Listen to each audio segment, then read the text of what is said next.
பிரியமானவர்களே, இந்த நாளில் உங்களை சந்திக்க நான் மிகுந்த மகிழ்ச்சி அடைகிறேன். விசேஷமாக இன்று நடக்கிறதான உபவாச ஜெபத்திற்கு உங்கள் யாவரும் அன்புடன் அழைக்கிறேன். இன்று காலை 10 மணிலேருந்து 1 மணி வரைக்கும் உபவாச ஜெபம் நம்முடைய ஆலயத்தில் இருக்கிறது. குடும்பமாய் வந்து பங்கு பெறுங்கள். அது மாத்திரமல்ல, ஞாயிற்றுக்கிழமை ஆராதனை இருக்கிறது. கலந்து கொள்ளக்கூடிய எல்லா பிள்ளைகள் உற்சாகமாக வந்து பங்கு பெறுங்கள். விசேஷமாக இந்த நாளில் கர்த்தர் நமக்கு கொடுக்கிற வாக்குத்தத்தம் சங்கீதம் 105வது சங்கீதம் 37வது வசனம், Psalms 105 verse 37. அப்பொழுது அவர்களை வெள்ளியோடும் பொன்னோடும் புறப்பட பண்ணினார், அவர்கள் கோத்திரங்களில் பலவீனப்பட்டவன் ஒருவனும் இருந்ததில்லை. ரொம்ப பிடித்தமான ஒரு வார்த்தை. அவர்கள் கோத்திரங்களில் பலவீனப்பட்டவன் ஒருவனும் இருந்ததில்லை. அந்த கோத்திரத்தில் எத்தனை பேர் இருந்தார்கள்? கிட்டத்தட்ட 30 லட்சம் பேர் இருக்கிற ஜனங்கள். ஆனால் ஒரே ஒரு காரியம், அதில் ஒருத்தர் கூட பலவீனப்பட்டவன் இல்லை. இன்றைக்கி நீங்கள் விசுவாசிங்க, உங்கள் வீட்டில் ஒருத்தரும் பலவீனப்பட்டவர்கள் இல்லை. உங்கள் குடும்பத்தில், உங்கள் சந்ததியில் ஒரு பலவீனம் இல்லை. நீங்கள் தைரியமாக விசுவாசத்தோடு அறிக்கை பண்ணுங்கள், எங்கள் வீட்டில் யாரும் பலவீனவர்கள் ஒருத்தரும் இல்லை. இன்றைக்கி எல்லோரும் நாங்கள் பலனாக இருக்கிறோம். கர்த்தருடைய பலன் எங்கள் மேலே இருக்கிறது. ஒருவேளை நீங்கள் ஹாஸ்பிட்டலில் இருக்கலாம், ஆனால் விசுவாசமாக சொல்லுங்கள், எனக்கு பலவீனம் இல்லை என்று சொல்லுங்கள். என் சந்ததி எல்லாம் பலனுள்ள சந்ததி, பலவீனமான சந்ததி அல்ல. நீ தைரியமாக விசுவாசத்தோடு சொல்ல உங்கள் வீட்டில் நிச்சயம் நான் விசுவாசிக்கிறேன், பலன் உள்ளவர்களாக இருப்பீர்கள். இந்த நாளில் எல்லா பலனையும் கர்த்தர் உங்களுக்கு தருவாராக. நம்மளால் ஜெபிக்கலாமா? நன்றி ஆண்டவரே, இந்த வேலைக்காய் சோத்திரிக்கிறோம். ஆண்டவர், இந்த நாளில் ஆண்டவரே, கோத்திரங்களில் பலவீனப்பட்டவன் ஒருவனும் இல்லை என்ற வார்த்தை ஆண்டவரே இந்த நாளில் வாக்குத்தத்தமாக எடுத்துக்கொள்கிறோம். இந்த நிகழ்ச்சியை பார்க்கிற பிள்ளைகள், இதை கேட்டுக்கொண்டிருக்கிற பிள்ளைகள் ஆண்டவரே, சரீரத்தில் என்ன பலவீனங்கள் இருந்தாலும் இப்பொழுதே மறைந்து போவதாக இயேசுவின் நாமத்தினாலே. இப்பொழுதே கர்த்தாவே, அந்த கர்த்தாவே பகுதியில் உங்கள் ரத்தத்தை தெளிக்கிறேன். தலை முதல் பாதம் வரைக்கும் கர்த்தாவே கரம் அதை தொட்ட வேணுமா செபிக்கிறேன். அந்த கண்களை தொடுங்கப்பா. இந்த நிமிஷமே ஒரு சுகம் உண்டாவதாக. ஆண்டவரே, அந்த கர்த்தாவே த்ரோட் எல்லாவற்றையும் தொடுங்க. ஆண்டவரே கர்த்தாவே, எல்லா போன்ஸை நீங்கள் தொடுங்க.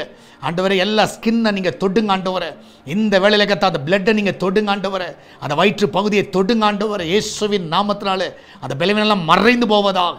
ஆண்டவரே, அந்த குடல் பகுதியை தொடுங்க, யூட்ரஸை தொடுங்க. ஆண்டவரே, ஹார்ட்டை தொடுங்க, கிட்னியை தொடுங்க. ஆண்டவரே, இந்த நிமிஷம் ஆண்டவர் ஒரு சொல்லணும், ஆண்டவரே நான் பலன் உள்ளவன் என்று சொல்லணும். எல்லா ஜாயின்ஸை நீங்கள் தொட்ட வேணுமா செபிக்கிறேன். எல்லா பெயின்லாம் மறைந்து போவதாக. இந்த நிமிஷமே ஆண்டவர் எல்லா ரிப்போர்ட் நார்மல் என்று வருவதாக. இன்றைக்கி ஆண்டவரே, ஹாஸ்பிட்டல் போகிற பிள்ளைகள், ஹாஸ்பிட்டலில் இருக்கிற பிள்ளைகள் இந்த நாளிலே நல்ல சுகமான செய்தியை கேட்கணும். டாக்டர் சொல்லணும், உனக்கு பலவீனமே இல்லை என்று சொல்லணும். ஒரு பலனால் அவர்களை நிரப்ப வேணுமா செபிக்கிறேன். இந்த நாள் ஆண்டவர் ஒரு பலனுள்ள நாள். ஆண்டவரை, நீர் கொடுக்கிற உன்னதமான பலனுக்காய் நன்றி. இந்த பிள்ளைகள் ஒவ்வொருவரையும் காத்து கொள்ளுங்கப்பா. ஒவ்வொருவரையும் பலப்படுத்துங்க ஆண்டவரே. அந்த பிள்ளைகளுடைய எல்லா பயங்களையும் எடுத்து போடுங்க ஆண்டவரை. இரவில் நன்றாய் தூங்கட்டும் அப்பா, சமாதானமாக இருக்கட்டும், சந்தோஷமாக இருக்கட்டும். அந்த பிள்ளையோட வாழ்க்கையில் எல்லா நன்மைகளை காண செய்வீராக. ஊழியர்களின் சுகத்தை விரும்புகிற தேவன் எல்லா ஊழியர்கள் நல்ல சுகத்தை பலனை கட்டளையிடுவீராக. இன்றைக்கி ஒரு பலனுள்ள நாளாக எல்லாருக்கும் இருக்கட்டும் அப்பா. அவங்க சந்ததிகள் எல்லாம் ஆண்டவரே பலனோடு இருக்க உதவி செய்யுங்க. நீரே கூட வந்து வழி நடத்துங்க, பாதுகாத்துக்கொள்ளுங்க. வெளிநாட்டில் இருக்கிற பிள்ளைகளை சுகமாக இருக்க பண்ணுங்க. அவங்களும் பலனோடு இருக்க உதவி செய்யுங்க. ஆண்டவரே, வீட்டில் செய்யப்படுகிற ஆகாரங்கள் எல்லாம் பலன் உள்ளதாக இருக்கட்டும். எல்லாம் நன்மை நான் நிரப்புங்கப்பா. ஒரு குறைவு இருக்கக்கூடாது. இதனால் வேலைக்கு செல்லுகிற பிள்ளைகள், வீட்டில் இருக்கிற பிள்ளைகள், படிக்கிற பிள்ளைகள், வியாபாரம் செய்கிற பிள்ளைகள் எல்லாரும் பலனோடு இருக்கட்டும். ஆண்டவரை, நீரே கூட வழி நடத்துங்க. பிரசவத்துக்காய் போகிற பிள்ளைகள் சுகத்தோடு பலனோடு பிள்ளை பெற்றெடுக்க உதவி செய்யுங்கப்பா. சால்வேஷன் டிவி பார்க்கிற ஜெபிக்கிற எல்லா பிள்ளைகளும் ஆசீர்வதிங்க. சபைக்கு வருகிற எல்லா பிள்ளைகளும் ஆசீர்வதிங்க. எல்லாரையும் காத்துக்கொள்ளுங்கப்பா. விசேஷமாக இந்த நல்ல காணிக்கைகள் மூலமாய், தசபாங்கள் மூலமாய் இந்த ஊழியத்தை தாங்குகிற எல்லா பிள்ளைகளும் ஆசீர்வதிங்க. சுவிசேஷத்துக்கு ஆண்டவரே எல்லா பகுதியிலும் எடுத்து செல்வதற்கு உதவி செய்யுங்க. எல்லாரோட நீங்கள் பேசுங்கப்பா. நீரே கூட வழி நடத்துங்க. இயேசுவின் நாமத்தில் ஜெபிக்கிறோம். ஆமேன், ஆமேன். பிரியமானவர்களே, கர்த்தர் உங்க கூட இருக்கிறார். தைரியமாக இருங்க.